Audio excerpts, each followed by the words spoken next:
출애굽기 29장 26절부터 46절까지 보겠습니다.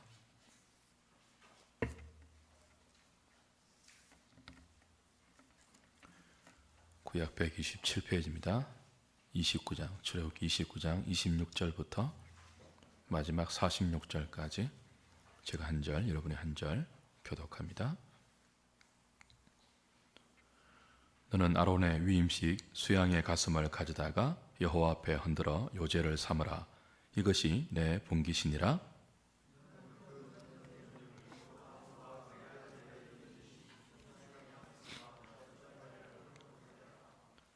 이는 이스라엘 자손이 아론과 그의 자손에게 돌릴 영원한 분깃이요 거제물이니 곧 이스라엘 자손이 화목제의 제물 중에서 취한 거제물로서 여호와께 드리는 거제물이니라.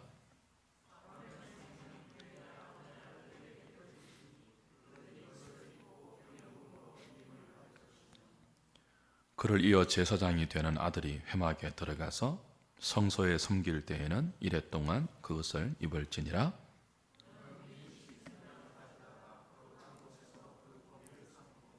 아론과 그의 아들들은 회막 문에서 그 수양의 고기와 광주리에 있는 떡을 먹을지라.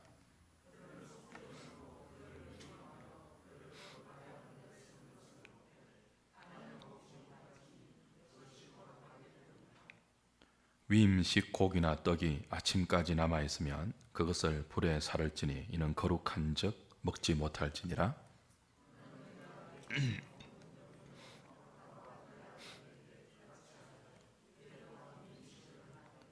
매일 수송아지 하나로 속죄하기 위하여 속죄제를 드리며 또 제단을 위하여 속죄하여 깨끗하게 하고 그것에 기름을 부어 거룩하게 하라.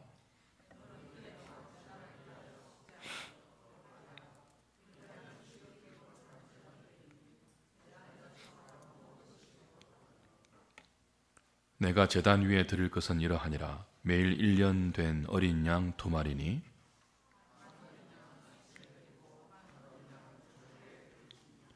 한 어린 양에 고운 밀가루 10분의 1 에바와 찌은 기름 4분의 1 흰을 더하고 또 전제로 포도주 4분의 1 흰을 더할지며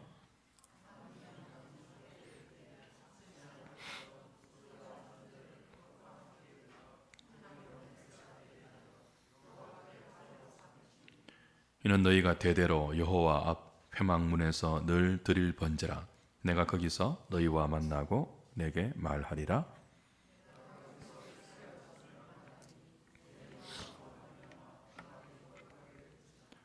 내가 그 회막과 제단을 거룩하게 하며 아론과 그의 아들들도 거룩하게 하여 내게 제사장 직분을 행하게 하며 내가 이스라엘 자손 중에 거하여 그들의 하나님이 되리니 그들은 내가 그들의 하나님 여호와로서 그들 중에 거하려고 그들을 애굽 땅에서 인도하여 낸 줄을 알리라.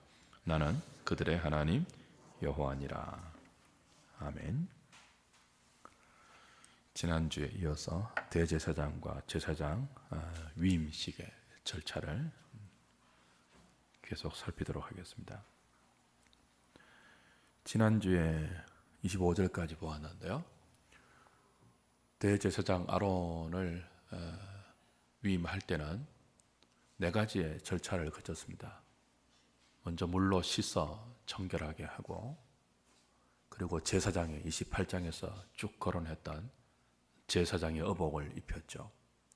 그리고 관유로 기름을 붓고 마지막 4번째로 제단에 피를 바르고 뿌리는 의식으로 위임식 절차가 진행이 되었어요. 그 4번째 절차, 제단에 피를 바르고 뿌리는 것은 3가지의 제사를 통해서 하게 했는데 첫 번째가 수송아지로 드리는 속죄 제사였죠. 2번째는 뭐였습니까? 어린 양 2마리 가운데 1마리로 드리는 번제였고 3번째가 나머지 어린 양 하나로 드리는 위임식 제사였습니다. 이 3가지의 제사를 통하여 피를 제단에 바르고 뿌리는 것이 마지막 절차가 되어서 대제사장과 제사장 위임식이 진행되었는데요. 오늘 본문은 거기에 이어서 나오는 나머지 과정들이에요. 나머지 과정들이 크게 세 가지로 분류됩니다. 하나는 26절부터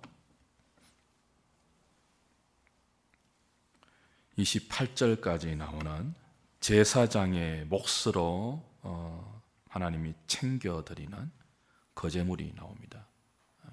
그리고 29절부터 34절까지 나오는 그 아론이 죽었을 때 대제사장 의복을 그의 자손들에게 어떻게 물려줄 것인지 제사장직 성계에 대한 이야기가 나오고, 그리고 그 위임식에 따르는 언약의 식사, 요즘식으로 적용하면 성찬으로 적용할 수 있는 거룩한 언약의 식사에 관한 내용이 29절부터 34절까지 나오고요.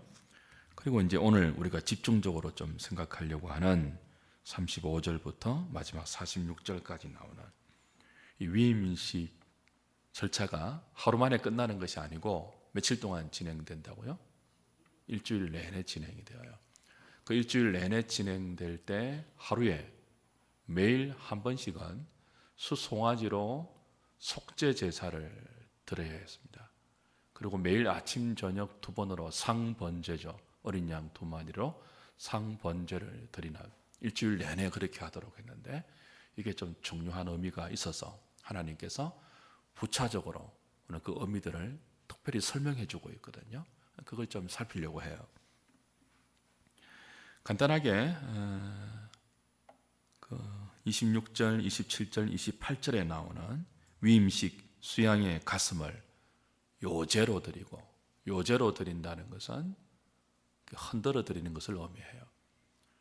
이제 출애굽기 끝나면 레위기로 이어질 것인데, 레위기로 가면 성막에서 드리는 5가지 제사가 맨 처음 나오죠. 우리 이미 레위기 매일 성경 했잖아요. 그죠? 묵상했잖아요. 기억나십니까? 5가지 제사. 속죄제, 속건제, 화목제, 번제, 소제. 순서의 차이는 있지만 이 5가지의 제사는 제사의 종류예요. 종류. 근데 이 제사를, 이 5가지의 제사를 어떻게 드리는가, 제사의 방식에 따라서 화제는 뭐예요? 불로 태워서 드리는 거예요.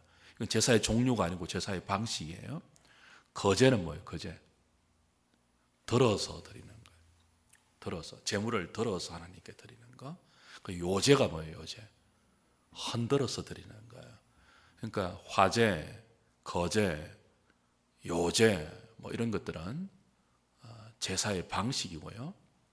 속죄제, 속건제, 번제, 화목제, 소제 이런 것들은 제사의 종류죠. 이 위임식 제사 가운데 마지막 세 번째가 화목제 제사인데요. 화목제 제사의 제물 중에 일부를 하나님이 제사장의 몫으로 정해 주십니다. 26절 보시면, 너는 아론의 위임식 수양의 가슴을 가져다가 여호와 앞에 흔들어 요제를 삼아라. 이것이 내 분깃이니. 위임식 수양이 화목제로 드린 제사였습니다. 그 위임식 수양으로 화목제를 드렸는데, 그 수양의 고기 중 어디 부위를요? 가슴 부위를 가져다가 여호와 앞에 흔들어, 요제죠. 흔들어 요제를 드리면서 이걸 제사장의 분깃으로 삼으라. 그렇게 이제 규례를 정해주고 있죠. 27절.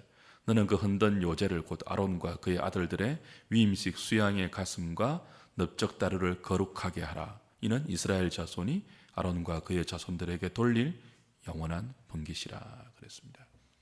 그 요제로도 드리고 거제로도 드리고 흔들어서도 드리고 들어서도 드리고, 그 부분 제사장 위임식의 수양의 넓적다리와 가슴 부분을 제사장의 분깃으로, 제사장들은 기업이 없으니까 땅을 받지 못할 것이니까 백성들이 드린 제물 가운데 일부분, 11조 중에 일부분을 제사장의 몫으로 하나님이 주시죠. 그러니까 그 제사장의 생활을 하나님께서 이렇게 보장해 주시는 그런 내용을 볼 수 있습니다. 그 다음에 이제 29절부터 34절까지는 말씀드린 것대로 아론의 대제사장직이 어떻게 이 사람이 죽고 나면 어떻게 자손들에게 선계될 것인지, 그래서 의복을 입혀서 제사장의 권위를 그리고 부끄러움을 가리는 그런 의복의 역할을 잘 전수해서 대제사장직이 끊어지지 않게 하라, 이렇게 이야기를 하시죠. 그리고 이 대제사장과 제사장들이 위임식을 하면서 거룩한 식사의 교제, 언약의 교제를 통하여 하나님의 은혜가 어떻게 그들 가운데 나누어질 것인지를 확정시켜 주십니다. 이게 이제 신약에 오면 성찬으로 은혜의 방편이 되는 거죠. 오늘 본문에는 뭐 거기에 대한 특별한 보충 설명이 없기 때문에 그건 간략하게 이렇게 뛰어넘고요. 좀 우리가 오늘 집중해야 될 부분이 바로 35절부터입니다. 일주일 동안 그 행대는 앞서 우리 29장 1절부터 살폈던 이 제사장 위임식의 절차, 이 모든 것들을 일주일 동안 하면서 특별히 두 가지에 집중하라고 말씀하시죠. 하나는 속죄 제사예요. 일주일 내내, 그죠? 수송아지 하나로 매일 속죄 제사를 드리라, 이렇게 말하죠. 35절, 36절, 37절 보세요. 너는 내가 내게 한 모든 명령대로 아론과 그의 아들들에게 그같이 하여 이레 동안 위임식을 행하되 매일 수송아지 하나로 속죄하기 위하여 속죄제를 드리며 또 제단을 위하여 속죄하여 깨끗하게 하고 그것에 기름을 부어 거룩하게 하라. 너는 이레 동안 제단을 위하여 속죄하여 거룩하게 하라. 그리하면 지극히 거룩한 제단이 되리니 제단에 접촉하는 모든 것이 거룩하리라. 자, 좀 특별한 명령을 하시죠. 위임식 일주일 내내 매일 한 번씩 뭐 하래요? 수송아지를 잡아서 속죄 제사를 드리라고 하는데, 이 속죄 제사의 특징이 뭐예요? 제단을 거룩하게 하는 거예요. 제단을. 그 속죄는 죄를 속하는 제사 아닙니까? 우리 이미 위임식 때 맨 처음 제사가 뭐였습니까? 수송아지 잡아서 대제사장의 죄를 속죄하는 의미의 속죄 제사를 지난주에 확인했습니다. 그런데 오늘 조금 다른 측면으로 설명을 하세요. 속죄 제사를 매일 수송아지 한 마리를 잡아서 드리는데 36절 후반부에 보면은 그 용도가 뭐예요? 그 목적이 뭐예요? 제사장의 속죄가 아니에요. 이스라엘 백성들의 속죄가 아니에요. 무엇을 위한 속죄죠? 제단을 위한 속죄예요. 이해되십니까, 여러분? 아니 뭐 제단이 죄를 짓습니까? 제단이 무생물인데? 그렇잖아요. 죄를 짓는 것은 인간이잖아요.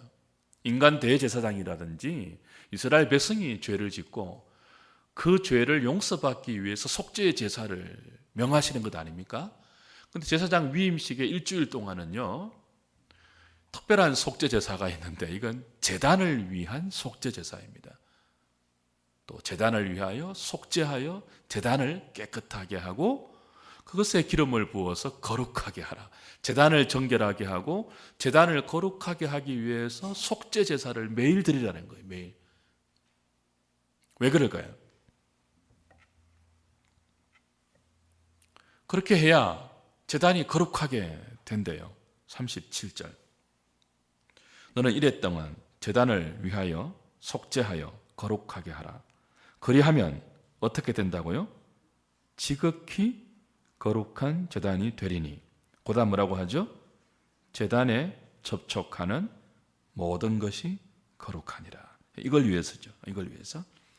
제단에 접촉하는 모든 것을 거룩하게 하기 위해서.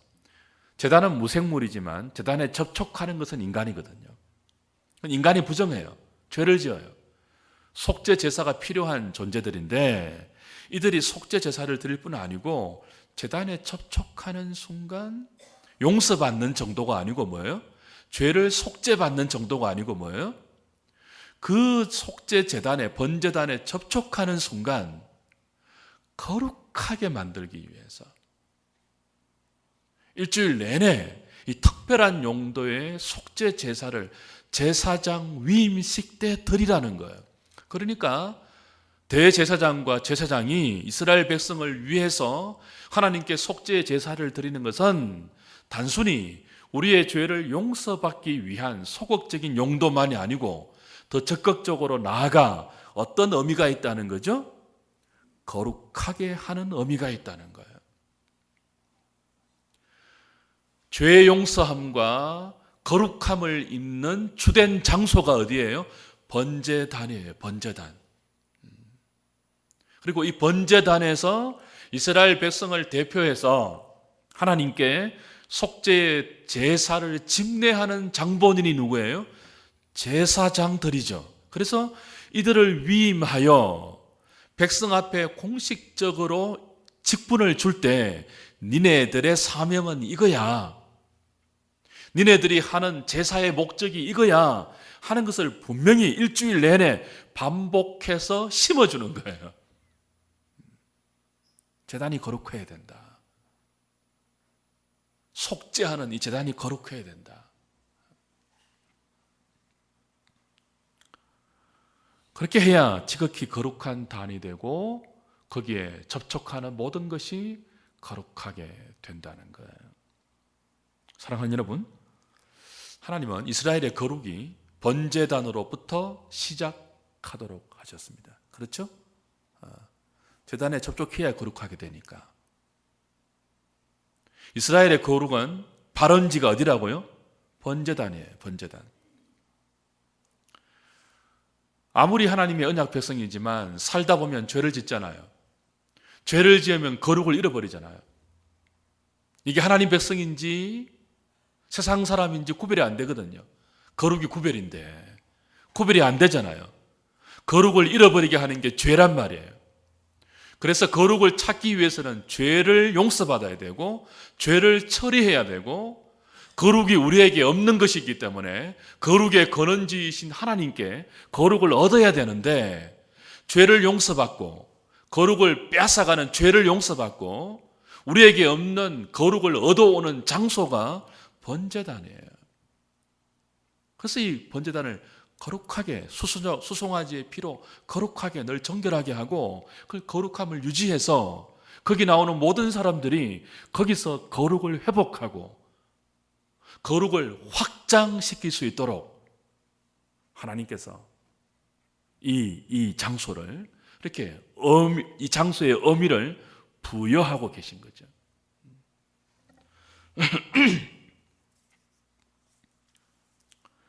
이스라엘 백성들이 살면서 말씀을 쫓지 않고 욕심을 쫓아 죄를 짓게 되는 경우 하나님 백성이라는 거룩한 정체성을 상실하게 돼요. 가만히 있어서는 안 되죠. 어떻게 해야 돼요? 성막에 나가야 돼요. 속죄 제사를 드려야 돼요. 속죄 제사를 드리고 뭐 해야 돼요? 제단에 접촉해야 되죠. 그래서 뭘 얻어야 되죠? 죄로 잃어버렸던 거룩함을 다시 회복해야 되죠.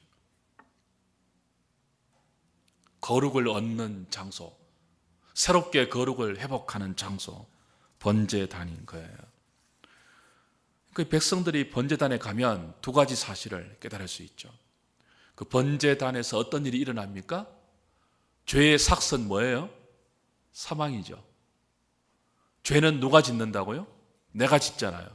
내가 죄를 지어서 거룩을 잃어버리면 그 죄의 삭선 사망이란 말이에요. 사망, 죽어야 한단 말이죠. 근데 번제단에서 뭘 확인하는 거예요? 죄는 내가 지었는데 내가 죽지 않고 내 대신 누가 죽는 거죠? 제물이 죽는 거죠. 그 죽는 장소가 어디예요? 번제단이에요. 피 흘리고 제물이 나 대신 죽어가는 장소가 번제단이란 말이에요. 피도 흘리고 불도 태워지고. 그래서 성막에 나가 번제단에서 하나님께 죄 용서의 은혜를 구하는 사람은 이 두 가지 사실 중에 첫 번째, 내가 죽을 죄인이구나 하는 것을 깨닫게 됩니다. 어디에서요? 번제단 앞에서. 내가 죽을 죄인인데 내 대신 죄 없는 제물이 죽구나 하는 것을 깨닫게 됩니다. 그것을 깨달으면서 무엇의 심각함을 알게 되죠? 죄의 심각함을 알게 돼요. 죄는 짓는 순간 어물쩍 넘어갈 수 있는 것이 아니고 반드시 누군가가 죽어야 하구나. 원래는 내가 죽어야 하는데 하나님께서 나를 살리기 위해서 저 불쌍한 제물을, 죄 없는 제물을 나 대신 죽이시구나 하는 것들을 번제단 앞에서 깨닫고 분명히 보게 되고 죄의 무서움을 절감하게 되죠.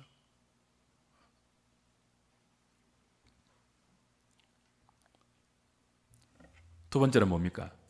거기서 다시 하나님께 은혜를 얻는 감사함을 선명하게 깨닫게 되는 장소가 번제단입니다. 죽어야 할 내가 살잖아요. 그냥 사는 것이 아니고 뭐예요? 제단에 접촉하는 자마다 거룩하게 되니까. 내가 거룩한 사람이 아니잖아요, 지금. 죽어야 할 죄인이잖아요. 그게 발견되었잖아요. 근데 내가 안 죽고 내 대신 제물이 죽는 대신 나는 뭐예요? 살되 거룩한 존재로 다시 살아 하나님 백성으로서 삶의 현장으로 돌아가는 곳. 그게 성막의 번제단이라는 거예요.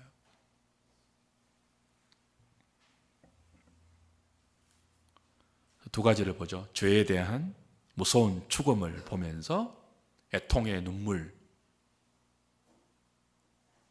죄에 대한 분노, 동시에 죄인된 자신을 용서하시고 다시 하나님 백성으로 살게 하신 은혜에 대한 감사, 이것이 복합적으로 확인되는 장소가 번제단입니다.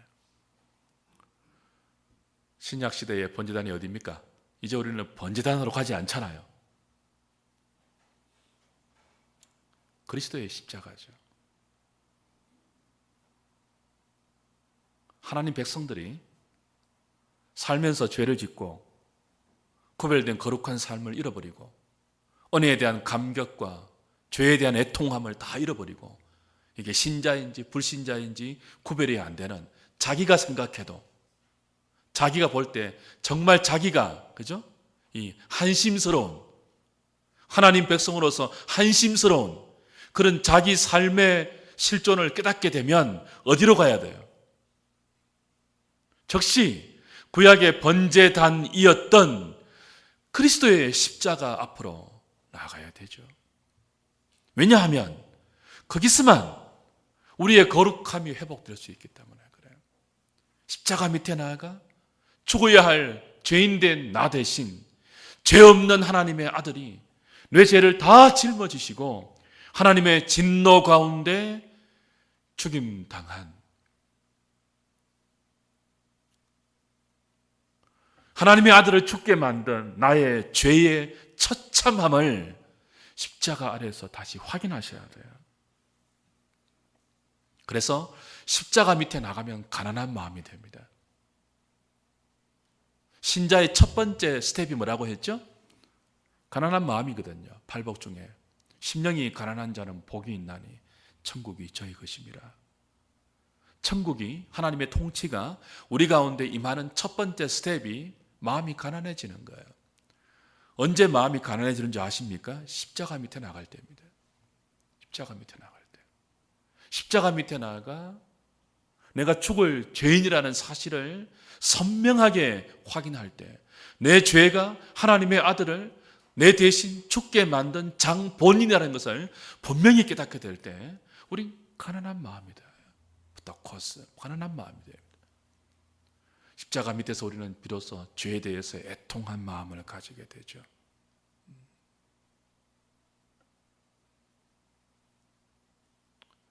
그리고 이 십자가 밑에서 의에 줄이고 목마른 마음, 천국 백성의 모든 복된 심령을 십자가 밑에서 회복하게 되는 것입니다.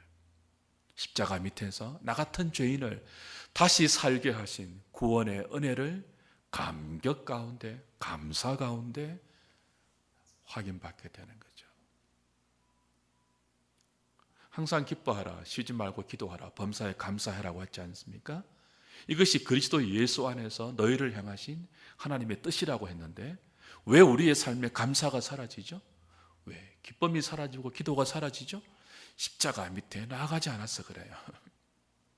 여러분, 기도할 제목이 없어도 여러분이 편안해서 잘 나가고 삶이 힘들지 않고 자식도 잘 되고 뭐 다 잘 되어서 기도할 제목이 설령 없다 할지라도요, 여러분이 십자가 밑에 나가면 기도가 저절로 나오게 됩니다. 하나님의 은혜에 대한 감사가 회복되면서 거룩한 삶을 향한 열망이 일어나게 되죠. 의에 줄이고 목마른 마음이 십자가 밑에 나갈 때 샘솟듯 회복됩니다. 그래서 여기로 안 가면 자꾸 세상에 줄이게 돼요. 여기로 안 가면 가난한 마음이 아니고 부요한 마음이 됩니다. 여기로 안 가면 자기 죄 때문에 애통하는 것이 아니고 환경과 다른 사람 때문에 애통하고 눈물을 흘리고 억울하고 분해서 눈물을 흘리는 그런 삶이 되는 거죠. 사랑하는 여러분, 하나님의 은혜는 그냥 주어지지 않습니다. 하나님의 은혜가 공짜이지만 우리가 하나님의 백성 된 이후부터는 하나님의 은혜는 겸손한 자에게 흘러가요. 이게 하나님의 방식입니다. 교만한 자를 대적하시고요, 겸손한 자에게 은혜를 베푸신다고 말씀하지 않았습니까? 그리스도인이 어디서 겸손해집니까? 십자가 밑에입니다. 그게 오늘 제사장 위임식 7일간의 그 과정을 통하여 매일 속죄 제사로 번제단을 거룩하게 하고 이 단을 만지는 자마다, 접촉하는 자마다 거룩하게 되리라는 말씀의 의미죠. 여기서 우리가 십자가 밑에서, 이 번제단 아래에서 우리의 마음이 가난해져서 하나님의 은혜가 가난한 마음 가운데 임하는 것들을 경험하고 거룩함을 새롭게 회복하는 거예요. 여러분, 우리 자신을 한번 보세요. 여러분의 삶을 보시고 여러분의 생각을 보시고 여러분의 삶의 동기와 목적을 한번 보세요. 그리고 스스로 한번 물어보세요. 하나님이 나를 사랑할 만한, 내게 은혜를 주실 만한 이유가 있는지 한번 적어보세요. 스스로 솔직하게 하나님이 여러분의 삶을 불꽃 같은 눈으로 감찰하셔가지고 은혜 주실 만한 이유가 있는지 없는지 한번 적어보세요. 하나님, 나 이 정도 했으니까 나 이런 충분한 자격이 있어요, 좀 주시죠. 그럴만 합니까 여러분? 그렇지 않잖아요. 우리 스스로 알잖아요. 하나님께 은혜 받을 만한 건덕지가 한 군데도 없어요. 우리는 하나님의 은혜가 그렇게 만만한 것이 아니거든요. 근데 왜 은혜 주실까요? 십자가 밑에 나아가 자기의 죄인됨을 깨닫고 용서해 주십시오 하나님. 그리스도의 은혜의 소중함을 깨닫고 하나님의 은혜 없이는 한순간도 제대로 살 수 없는 자신의 죄성을 주 앞에 다 인정하면서 애통하고 가난한 마음으로 우는 사람들, 자기의 죄를 끌어안고 우는 사람들, 민족의 죄를 끌어안고 우는 사람들, 세상의 불의를 끌어안고 우는 사람들, 의에 줄이고 목마른 마음으로 우는 사람들, 그거 하나 보고, 우는 거 하나 보고, 자기 힘으로 못 산다는 그 고백 하나 보고, 은혜 줄 만한 아무런 이유 없고 조건 없는 사람들에게 십자가 밑에 나아가 마냥 낮아진 그거 하나 보고 하나님의 은혜 베푸시는 것입니다. 그래서 하나님은 번제단으로부터 이스라엘의 모든 거룩이 확장되도록 하신 거예요. 지극히 거룩할 수 있도록 이걸 속죄하라. 거기에 접촉하는 모든 것이 거룩해질 것이니라.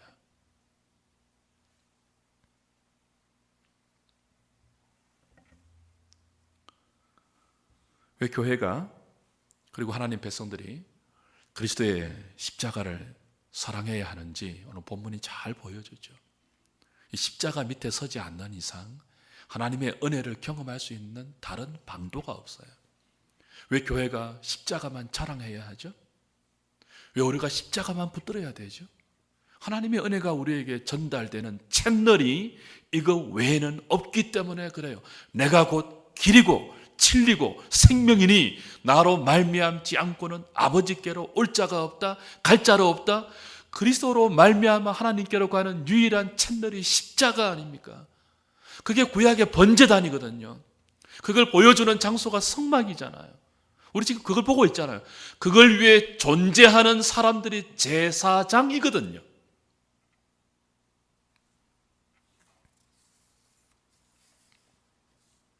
주 안에 사랑하는 여러분, 저와 여러분들이 예수 그리스도의 십자가를 붙들고 있는 한 조금 못나도 괜찮아요. 조금 능력이 없어도 괜찮아요. 조금 덜 똑똑해도 괜찮아요. 뭐 하고 있는 한은요? 여러분이 십자가를 붙들고 있다면 조금 늦게 가도 괜찮아요. 조금 없어도 괜찮아요. 조금 약하고 병들어도 괜찮아요. 뭐 하고 있는 한요? 십자가를 붙들고 있는 한 하나님께서 여러분을 불쌍히 보시고 은혜를 베푸시기 때문입니다. 그런데요, 여러분이 모든 것들을 다 가지고 있고 똑똑하고 잘나고 강하고 유능하다 할지라도 여러분을 십자가 밑에 두지 않으면 여러분은 죽을 때까지 여러분의 힘으로만 사셔야 됩니다. 어디를 택하실래요? 주님의 십자가를 사랑하고 평생 거기에서 허락되는 새로운 은혜, 새로운 거룩함 늘 덧입고 그 힘으로 승리하는 저와 여러분 될 수 있기를 축복합니다. 두 번째는 일주일 내내 1년 된 어린 양 2마리로 아침과 저녁에 각각 드렸던 상번제의 의미죠. 38절부터 41절까지인데요. 이렇게 되어 있습니다. 네가 제단 위에 드릴 것은 이러하니라. 매일 1년 된 어린 양 2마리니 한 어린 양은 아침에 드리고 한 어린 양은 저녁 때에 드릴지며 한 어린 양에 고운 밀가루 10분의 1 에바와 찌은 기름 4분의 1 흰을 더하고 또 전제로 포도주 4분의 1 흰을 더할지며 한 어린 양은 저녁 때에 드리되 아침에 한 것처럼 소제와 전제를 그것과 함께 드려 향기로운 냄새가 되게 하여 여호와께 화제로 삼을지니 그랬습니다. 이건 속죄제가 아니에요. 제사장 위임식 일주일 내내 드릴 두 번째는 번제입니다. 근데 아침 저녁으로 항상 드리라고 하니까 상번제라고 하죠. 통상적으로. 이건 어린 양 한 마리와 더불어서 뭘 드리죠? 밀가루와 포도주를 그죠? 전제로 드리는 번제예요. 전제는 제사의 방법이었죠. 그리고 번제는 제사의 종류 아닙니까? 그러니까 매일 아침 저녁으로 밀가루와 포도주와 더불어서 어린 양 한 마리를 번제로 드리는데 그 어린 양 위에 밀가루를 붓고 또 포도주를 붓는 게 이제 전제거든요. 전제. 부어서 함께 이렇게 하나님께 드리는 거예요.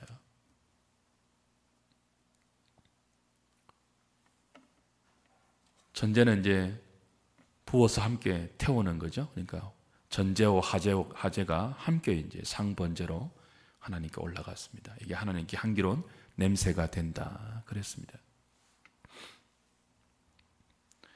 그러니까 어린 양 한 마리와 더불어서 밀가루와 포도주를 아침 저녁으로 드리게 되어 있죠. 전제와 화제로.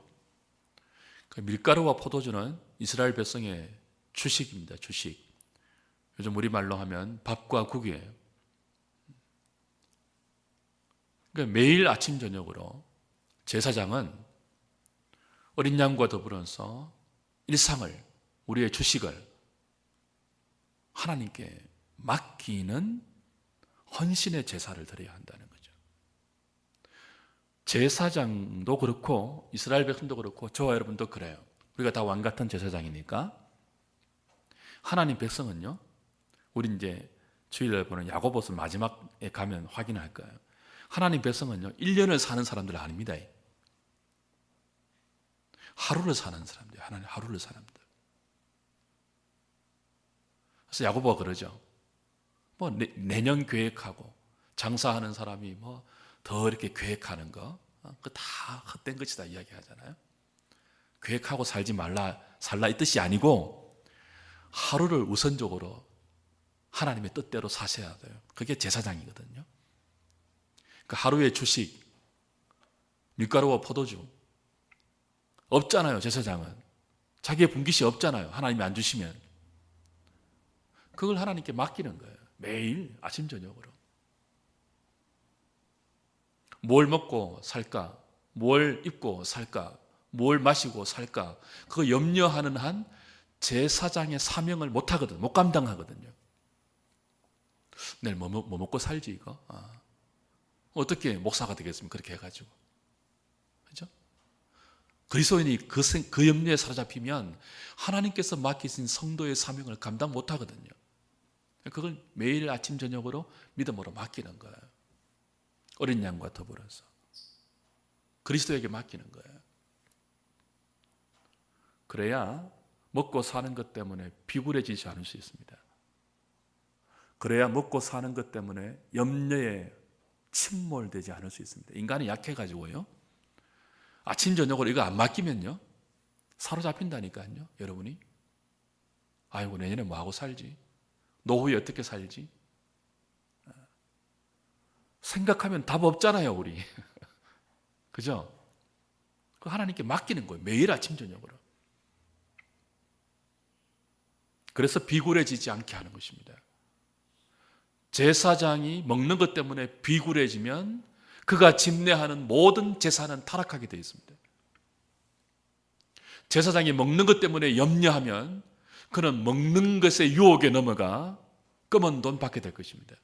제사장만이 아니겠죠. 어디에 있든지 하나님 백성은 하루를 내 욕심으로 시작하지 않고 하루의 마지막을 내 소원으로 마무리하지 않고 하나님께서 나에게 맡기신 제사장의 사명을 확인하면서 시작하고 결산하는 존재들, 대제사장, 제사장들이죠. 왕같은 제사장인 신약의 성도들이죠. 그렇게 할 때 42절에 이렇게 하십니다. 이렇게 말씀하세요. 42절 같이 볼까요? 시작. 이는 너희가 대대로 회막문에서 늘 드릴 번제라. 내가 거기서 너희와 만나고 내게 말하리라. 밑줄 치셔야 됩니다. 이런 거는 성막 전체가 이스라엘 회중 가운데 거하시는 하나님의 집인데, 특별히 그 속죄소 앞이, 지성소 안에 있는 속죄소 앞이 하나님의 보좌라고 했잖아요. 근데 오늘 하나님께서는 제사장의 위임식 가운데 매일 아침 저녁으로 드리는 어린 양과 밀가루와 포도주의 전제 화제, 이 번제가 내가 너희와 함께하는 가장 큰 원동력, 내가 너희 중에 거하게 하는, 임재하게 하는 가장 중요한 원인이 된다. 그렇게 가르치고 있습니다. 그러니까 하나님의 임재를 그들이 경험하기 위해서는 매일 일상을, 매일 먹고 사는 것을 하나님께 믿음으로 드릴 수 있어야 돼요. 그때 그 번제를 통하여 하나님께서 그들과 함께 하시고 그들을 만나 주시고 거기서 너희와 만나고 너희들에게 말하리라. 하나님의 거룩한 말씀을 그때 허락하시겠다는 거예요. 여러분이 하나님의 뜻을 알기를 원하잖아요. 여러분이 정말 하나님의 뜻을 깨닫기를 원하고 알기를 원한다면 어떻게 해야 됩니까? 여러분의 삶을 하나님께 믿음으로 맡기셔야 돼요. 그거 안 맡기고 욕심을 여전히 막 내려놓지 못한 채 여러분의 욕망으로 여러분의 머릿속에 계획을 다 갖고 있으면서 여러분의 히든 카드를 다 이렇게 숨기고 있으면서 하나님의 뜻이 무엇입니까? 어떻게 하면 좋죠? 아무리 물어봐야 하나님 말씀하시지 않아요.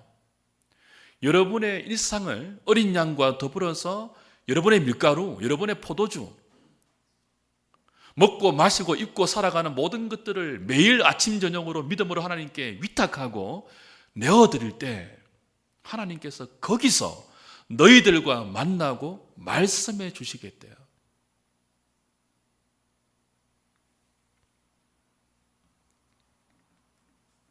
그리고 43절부터 보십시오. 이게 이제 출애굽의 목적인데요. 내가 거기서 이스라엘 자손을 만나리니 내 영광으로 말미암아 회막이 거룩하게 될지라. 내가 그 회막과 제단을 거룩하게 하며 아론과 그의 아들들도 거룩하게 하여 내게 제사장 직분을 행하게 하며 내가 이스라엘 자손 중에 거하여 그들의 하나님이 되리니 그들은 내가 그들의 하나님 여호와로서 그들 중에 거하려고 그들을 애굽 땅에서 인도하여 낸 줄을 알리라. 나는 그들의 하나님 여호와니라. 출애굽 전체의 주제입니다. 이게 나는 너희의 하나님이 되고 이스라엘은 내 백성이 되리라. 어디에서요? 성막에서. 어떻게 할 때요? 제사장이 제사장의 직분을 바로 행하여 속죄제와 상번제의 의미를 이스라엘 백성들에게 잘 가르치고 그들이 그 삶의 모범이 되어서 그들이 이스라엘 전체가 제사장을 필두로 해서 하나님께 드려지는 존재가 되면 하나님이 그들 가운데 거하시며 만나주시고 말씀하시고, 그렇죠? 너희는 내 백성이 되고 나는 너희의 하나님이 되리라, 그렇게 말씀하시는 거예요. 그걸 위해 내가 너희들에게 성막을 지으라고 했고 그 성막 안에서 제사 드릴 사람 제사장을 세우라고 했고 그들에게 입힐 옷을 만들라고 했고 그들을 공식적으로 너희들 앞에 위임하는 위임의식을 행하라고 했다. 그것을 위해서 내가 너희들을 애굽에서 구출해내었다. 그것을 위해서 시내산에 불러 모아 언약의 법을 주었다. 무엇을 위해서요? 내가 너희의 하나님 되고 너희가 내 백성 되기 위하여. 그래서 내가 온 우주의 주인인 내가 너희들 가운데 있을 거야. 성막을 지어라. 거기서 이거 해라. 말씀하시는 거죠. 여러분, 누차 확인했지만 다시 확인합시다. 이 모든 성막을 통한 하나님의 규례가 어디에서 다 성취되었다고요?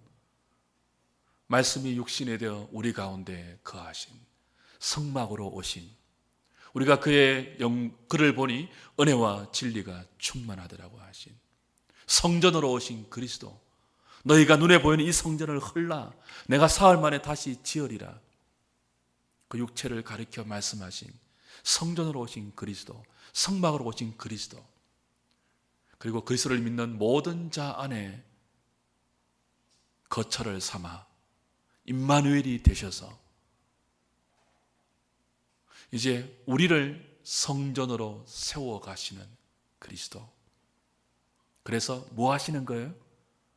하나님이 우리의 하나님이 되고 우리가 하나님의 백성이 되는, 그래서 우리가 어디서 무엇을 하든지 우리가 거룩한 사람이 되고 우리와 접촉하는 모든 사람이 거룩하게 되기 위해서 우리를 성막 만들어 가시는 하나님, 그게 구원이거든요.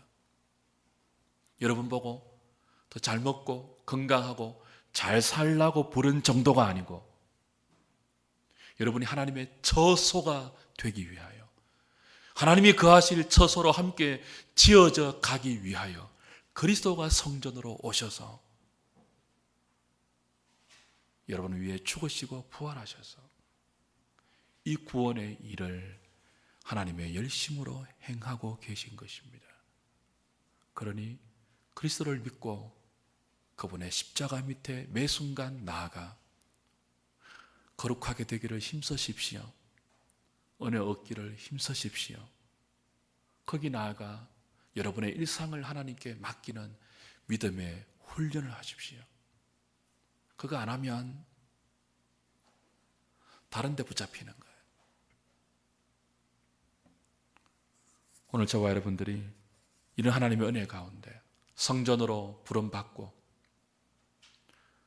하나님이 함께 거하시는 거룩한 처소로 지어져가는 존재가 되어 감히 하나님께서 우리 가운데 거하사 떠나지 아니하시고 이 위대한 일을 진행시키는 존재임을 기억하시고 욕망이 불끈불끈 솟아오를 때마다, 내가 나를 볼 때 한심함이 느껴질 때마다 지체하지 말고 십자가 밑으로 나아가십시오. 거기서 확인하십시오. 내 대신 죽음당한 그리스도 때문에 다시 살아난 나, 그래서 내 매일 일상이 주님께 위탁될 수밖에 없는 존재, 나를 통해 하나님의 거룩함이 확산되기를 원하시는 하나님의 의도, 내 남은 생애가 더 하나님이 거하실 처소로 지어져 가는 우리의 생애가 될 수 있도록 기도하시고, 그걸 위해 하나님께 은혜를 구하는 이 저녁이 되기를 바랍니다. 찬송하겠습니다. 313장입니다. 내 임금 예수 내 주여.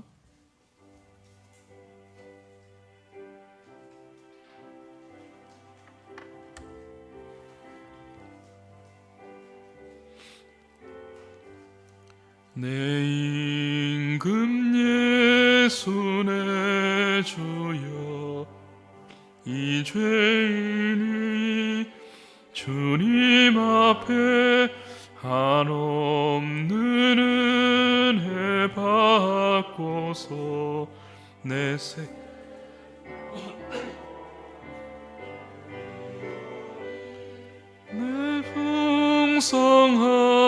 풍성하시는 종을 주에게 내려 주소서. 내 임금 예수 내 주여, 내 허물은 덮으시고 주 십자가에 흘리신 그 피를 믿는 마음 보사 내 중한 죄를 사하여 찬평한 한맘 주소서. 내 임금 예수 내 주여, 주 은혜에 감격하여 한없는 감사 찬송을 내 주님 드리오며 내 맘과 정성 다하여 늘 기뻐하며 살리라.